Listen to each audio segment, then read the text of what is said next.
सलाम, आदाब, नमस्कार। मैं रिपोर्टर अब्दुल बासी। जवाहर भवन में के अंदर में मैं कुछ ऐसी तस्वीरें देखा जो मुझे बेहद रुलाने वाली तस्वीरें थीं। जो हमारे स्वतंत्रता सेनानी अंग्रेज़ों के ख़िलाफ़ जो मुहिम चलाया, जो नारेबाजी दिए, वो सारे नारेबाजी का जवाहर भवन में फ्रेम में तस्वीरें में देखा।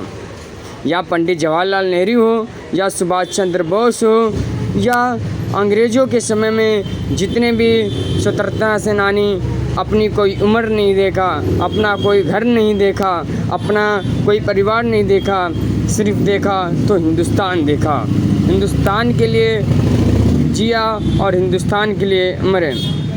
या महात्मा गांधी हो, महात्मा गांधी ने अहिंसा जैसे शब्दों का पालन करके लोगों के अंदर में एक शांति प्रेम जैसे भावना लोगों के अंदर जाया। या मौलाना अबुल कलाम आज़ाद को देख लें। मौलाना अबुल कलाम आज़ाद मुसलमानों को आज़ादी में लोगों को कहा कि आप आज़ादी के लिए लड़े, ना कि किसी धर्म के लिए। ये देश हिंदुस्तान, ये हमारा मुल्क है और हमें इसका रक्षा करना महत्वपूर्ण बनता है। ये मौलाना अबुल कलाम आज़ाद कहते हैं। मौलाना अबुल कलाम आज़ाद वह शख्स हैं जो आज़ादी में अंग्रेज़ों के खिलाफ़ उतर गए थे। या आप झांसी की रानी को देख लें। झांसी की रानी भी आज़ादी की लड़ाई में शामिल थी। आज़ादी की लड़ाई में औरतें भी शामिल थीं, जो अपना कोई ना परिवार देखा, ना भाई बहन देखा, सिर्फ देखा तो हिंदुस्तान देखा। लाला राय राजपथ अब देखिए, या शहीद भगत सिंह को देखें, जो 22 साल की उम्र ही में इतनी बड़ी सोच रखा कि मुझे अंग्रेज़ों के ख़िलाफ़ खड़ा रहना है।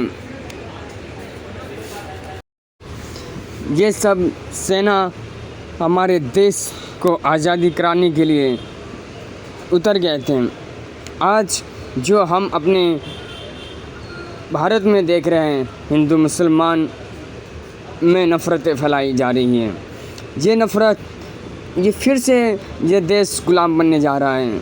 अगर हम फिर मोहब्बत से अगर हम अपने समाज में नहीं रहते हैं तो ये हमारे लिए दुखद है। ये देश एकता का देश है।